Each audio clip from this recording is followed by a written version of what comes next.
जय हिंद प्यारे साथियों, स्वागत है आप सभी का पारस फ्री एजुकेशन में। आज इस क्लास में हम पर्यावरण अध्ययन के मोस्ट इम्पोर्टेंट सिलेक्शन वाले क्वेश्चनों को पढ़ने वाले हैं, इसलिए आप सभी से रिक्वेस्ट है वीडियो कंप्लीट जरूर देखें। तो पहला प्रश्न क्या है, हरा सोना किसे कहा जाता है? यहाँ पर चार ऑप्शन हैं, कपास, जूट, धान या फिर चाय। तो देखिए साथियों, जो हरा सोना है ये कहा जाता है चाय को। राइट आंसर यहाँ पर हमारा ऑप्शन डी के साथ जाएगा। और यदि आपसे पूछा जाए सफ़ेद सोना किसे कहा जाता है, तो भैया मेरे सफ़ेद सोना कहा जाता है कपास को। ये दोनों ही पॉइंट आपको नोट कर लेना है। प्रश्न क्रमांक 2 पर आते हैं। बर्फ जीवों के लिए स्थापित नेशनल पार्क कौन सा है? ऑप्शन है Bhitarkanika national park, Dachigam national park, पेनघाटी नेशनल पार्क या फिर इनमें से कोई नहीं। देखिए, बर्फ जीवों के लिए मतलब ऐसे जीव जो कि बर्फ में रहते हैं, तो भैया ऐसा नेशनल पार्क है पेनघाटी नेशनल पार्क जो कि हिमाचल प्रदेश में है।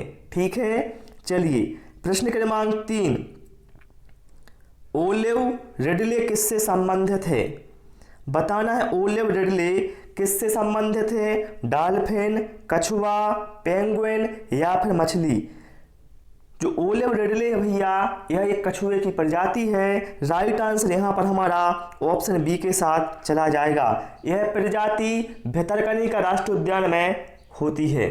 ठीक है, चलिए प्रश्न क्रमांक नेक्स्ट पर आते हैं। और आप सभी से रिक्वेस्ट है वीडियो पसंद आए वीडियो को लाइक और शेयर करें और चैनल को जरूर सब्सक्राइब करें। मक्के की खेती की जा सकती है खरीफ के मौसम में, रबी के मौसम में, जायद के मौसम में या फिर वर्ष भर।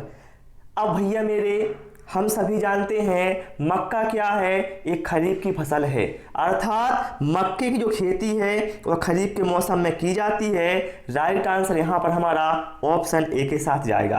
आपको रबी की फसलें और खरीफ की फसलें ध्यान रखना है, कब इनकी बुआई की जाती है, कब कटाई की जाती है, कौन कौन सी फसलें इसके अंतर्गत आती हैं, क्योंकि यहाँ से एग्जाम में क्वेश्चन डेफिनेटली आने वाला है।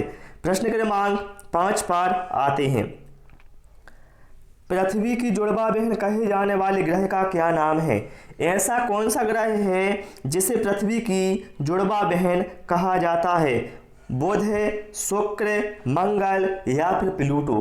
तो भैया मेरी जो शुक्र ग्रह है इसको पृथ्वी की जुड़वा बहन कहा जाता है। राइट आंसर यहाँ पर ऑप्शन बी के साथ जाएगा। इसके साथ साथ ध्यान रखना, शुक्र को भोर का तारा या फिर इवनिंग स्टार भी कहा जाता है।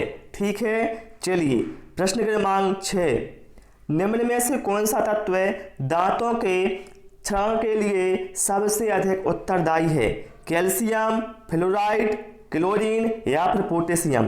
तो यहाँ पर आप जो करेक्ट आंसर है वो जाएगा ऑप्शन बी के साथ। क्या होता है, जो फ्लोराइड होता है यह दांतों को भैया सड़ाने लगता है, अर्थात हम कह सकते हैं फ्लोराइड से क्या है, दांतों का क्षरण होता है। ठीक है, चलिए नेक्स्ट क्वेश्चन पर आते हैं।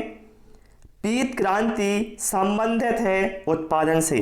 बताना है जो पीत क्रांति है वह है किसके उत्पादन से संबंधित है? ऑप्शन है खाद्यान्न के, मत्स्य के, तिलहन के या फिर दुग्ध के। तो मेरे भैया पीत क्रांति अर्थात पीली क्रांति, तो भैया ये संबंधित है तिलहन से। राइट आंसर यहाँ पर हमारा ऑप्शन सी के साथ चला जाएगा। ठीक है, देखिए दुग्ध के जो श्वेत क्रांति है वह दुग्ध से संबंधित है ना, मत्स्य वाला नीली क्रांति से। ये सारे पॉइंट जो भी क्रांतियां हैं वो आपको पता होना चाहिए। चलिए अगले क्वेश्चन पर मूव करते हैं। लिटमस किससे प्राप्त किया जाता है? ऑप्शन है कवक, शैवाल, लाइकेन या फिर इनमें से कोई नहीं।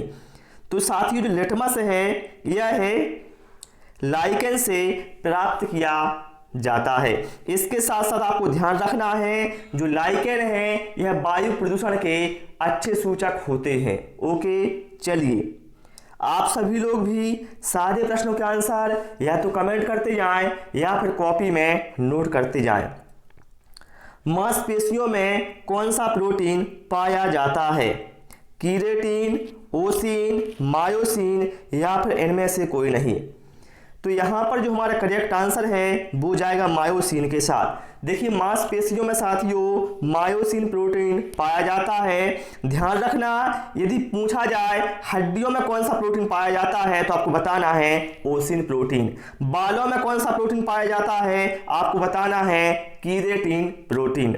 ओके चलिए, निम्नलिखित में से कौन सा नवीनीकरणीय ऊर्जा का स्रोत नहीं है? जीवाश्म ईंधन, जल विद्युत, पवन ऊर्जा या फिर सौर ऊर्जा। देखिए नवीनीकरणीय ऊर्जा का स्रोत नहीं है। नवीनीकरणीय ऊर्जा क्या होती है? ऐसी ऊर्जा जिसे हम एक बार यूज कर लें तो उसे हम पुनः यूज कर सकते हैं। जैसे यहाँ पर जल विद्युत क्या है? नवीनीकरणीय ऊर्जा है। पवन ऊर्जा भी क्या है? नवीनीकरणीय ऊर्जा है। और सौर ऊर्जा भी क्या है? नवीनीकरणीय ऊर्जा है। लेकिन साथियों यहाँ पर दिया गया है जो जीवाश्म ईंधन, ये क्या है? नवीनीकरणीय ऊर्जा नहीं है बल्कि है अनवीनीकरणीय ऊर्जा है। जैसे कोयला, पेट्रोल, डीजल। यदि हम इनको यूज कर लेंगे एक बार तो हम इनका पुनः उपयोग नहीं कर सकते, क्योंकि आपको सभी को पता है इसके बनने में बहुत लंबा प्रोसेस होता है। तो यहाँ पर जो हमारा करेक्ट आंसर है वो ऑप्शन ए के साथ चला जाएगा। प्रश्न क्रमांक 11 पर आते हैं। भारत में बाल श्रम को प्रतिबंधित करने के लिए बाल श्रम निषेध एवं विनिमय अधिनियम किस वर्ष में पारित किया गया? 1938, 1988, 1986 या फिर 2017। तो देखिए बाल श्रम को प्रतिबंधित करने की यहाँ पर बात की गई है। तो इसके लिए जो अधिनियम आया था भैया वो आया था वर्ष 1986 में। इसके अनुसार आप 14 वर्ष से कम उम्र के बच्चों को किसी भी तरह का बाल श्रम नहीं करवा सकते हैं। ठीक है, पूर्णतः निषिद्ध इसमें किया गया है। चलिए प्रश्न क्रमांक 12 पर आते हैं। मेनी माता रोग का संबंध है निम्नलिखित में से किससे है? सीडी प्रदूषण, SO2 प्रदूषण, HG प्रदूषण या फिर इनमें से कोई नहीं। भैया मेरी यहाँ पूछा गया है मीनी माता रोग। ठीक है, तो हम सभी जानते हैं जो मीनी माता रोग भैया ये होता है पारे से, लेकिन यहाँ पारा नहीं दिया है भैया, पारा या मरकरी। तो इसका सूत्र होता है HG। इसे क्या है? पारे को शॉर्ट में कहा जाता है HG। तो यहाँ पर जो हमारा करेक्ट आंसर है वो ऑप्शन सी के साथ जाएगा। HG प्रदूषण या पारा से संबंधित प्रदूषण से मीनी माता रोग होता है। करेक्ट आंसर ऑप्शन सी के साथ चला जाएगा। प्रश्न क्रमांक नेक्स्ट पर आते हैं। और यदि साथियों आपको हमारे और वीडियो देखने हैं तो आप प्लेलिस्ट में जाएं, आपको वहां पर सारे वीडियो मिल जाएंगे। चलिए, कहा गया है निम्नलिखित में से कौन सा रोग संक्रामक है? बता रहे हैं 4 में से कौन सा रोग संक्रामक है? मधुमेह है, हृदयघात, उच्च रक्तचाप या फिर डिप्थीरिया। तो मेरे भैया संक्रामक रोग इसमें से कौन सा है? डिप्थीरिया। ठीक है, डिप्थीरिया रोग भैया कोरिनी बैक्टीरियम नामक जीवाणु से होता है। ठीक है, और इसके निदान हेतु भैया DPT का टीका भी लगाया जाता है। आपसे एग्जाम में पूछा जा सकता है कि डिप्थीरिया के लिए कौन सा टीका लगाया जाता है, तो ध्यान रखना DPT का टीका। ओके चलिए, प्रश्न क्रमांक 14 पर आते हैं। IEEP का पूर्ण रूप क्या है? मेरे भैया IEEP का जो पूर्ण रूप है वो है international environmental education programme. Right answer यहाँ पर हमारा ऑप्शन बी के साथ जाएगा, जिसे हिंदी में कहा जाएगा अंतरराष्ट्रीय पर्यावरण शिक्षा कार्यक्रम। ठीक है, इंपोर्टेंट है, कई बार एग्जाम में पूछा गया है। विश्व ब्रेल दिवस कब मनाया जाता है? देखिए दिवस से संबंधित एक क्वेश्चन जरूर आएगा, इसलिए मैं बार बार बोलता हूं आपसे कि भैया दिवस आप अच्छे से कंप्लीट कर लो। तो देखिए जो विश्व ब्रेल दिवस भैया यह 4 जनवरी को मनाया जाता है। और यह लुई ब्रेल जिन्होंने ब्रेल लिपि बनाई थी, उन्हीं के जन्म दिवस के उपलक्ष्य में मनाया जाता है। ठीक है, करेक्ट आंसर यहां पर हमारा ऑप्शन सी के साथ चला जाएगा। ओके, तो प्यारे साथियों, आज इस क्लास में इतना ही। आपको क्लास कैसी लगी वो आप हमें कमेंट बॉक्स में बताएं। वीडियो पसंद आया हो वीडियो को लाइक और शेयर करें, चैनल को सब्सक्राइब करें। Thanks for watching this video.